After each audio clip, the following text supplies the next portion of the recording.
William Wordsworth qualifications of a poet. हमारे पास वक्त बहुत ज़्यादा नहीं है, कम से कम समय में ज़्यादा से ज़्यादा काम करना है।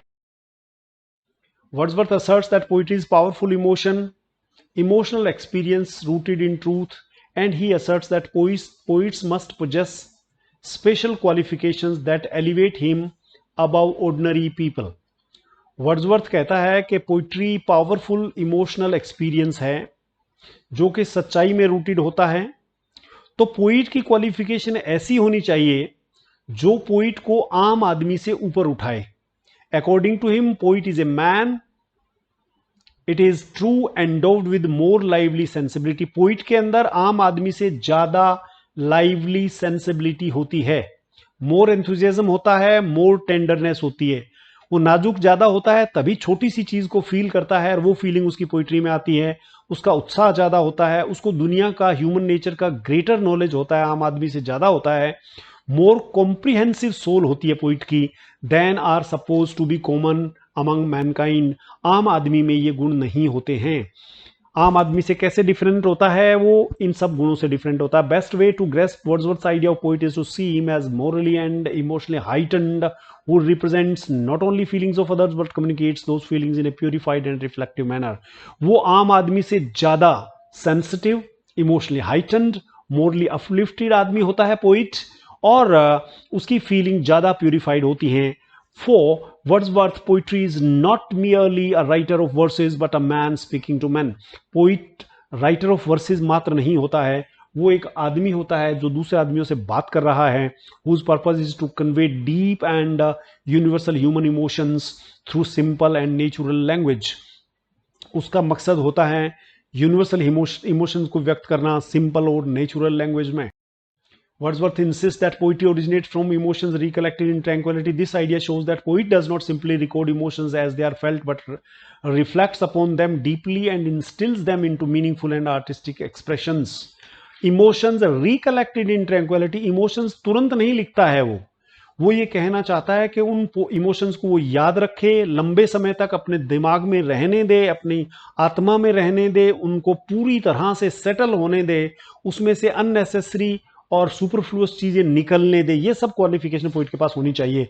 पोइट ऐसा ना हो कि उसको याद ही ना रहे कि क्या देखा था। Poet requires not only sensibility but also reflective power भी चाहिए उसमें।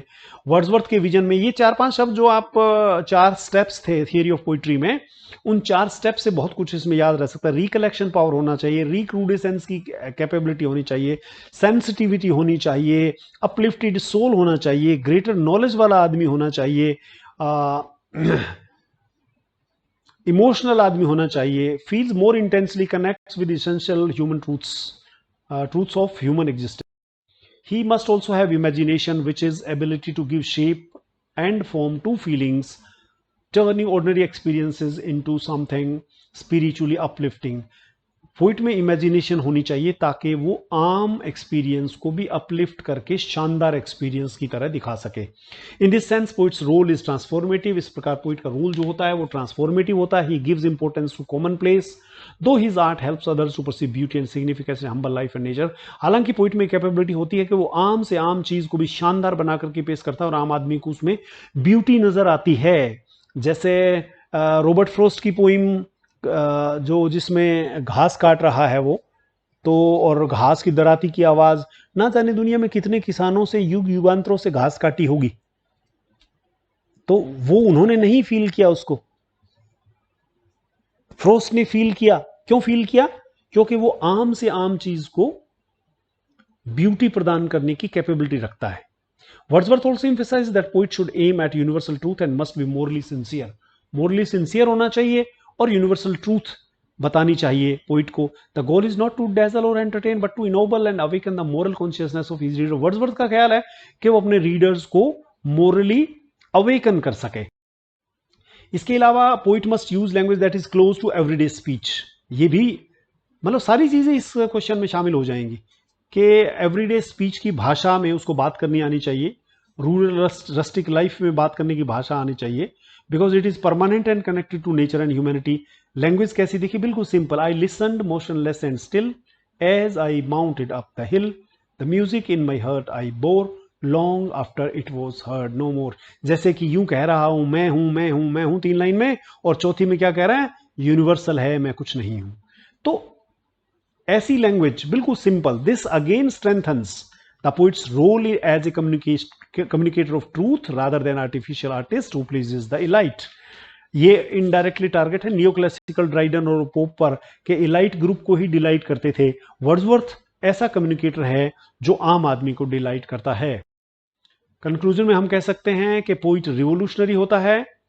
रिवोल्यूशनरी विचार है वर्ड्सवर्थ का पोइट के बारे में। पोइट का स्टेटस एक टीचर वाला है, फिलोसफर वाला है, स्पिरिचुअल गाइड वाला है। पोइट्री नोबल है, सीरियस टास्क है पोइट का। और पोइट एक ऐसा आदमी है जो डीप फीलिंग्स को अवेकन करता है, मोरल अपलिफ्टमेंट करता है, इमोशनल लाइफ ह्यूमैनिटी का जो है उसको हाईलाइट करता है। He firmly states that the poet is endowed with more than usual organic sensibility, has also thought long and deeply. Poet ऐसा होना चाहिए जिसकी ऑर्गेनिक सेंसिबिलिटी ज्यादा होनी चाहिए, जो लंबा सोच सके और गहरा सोच सके।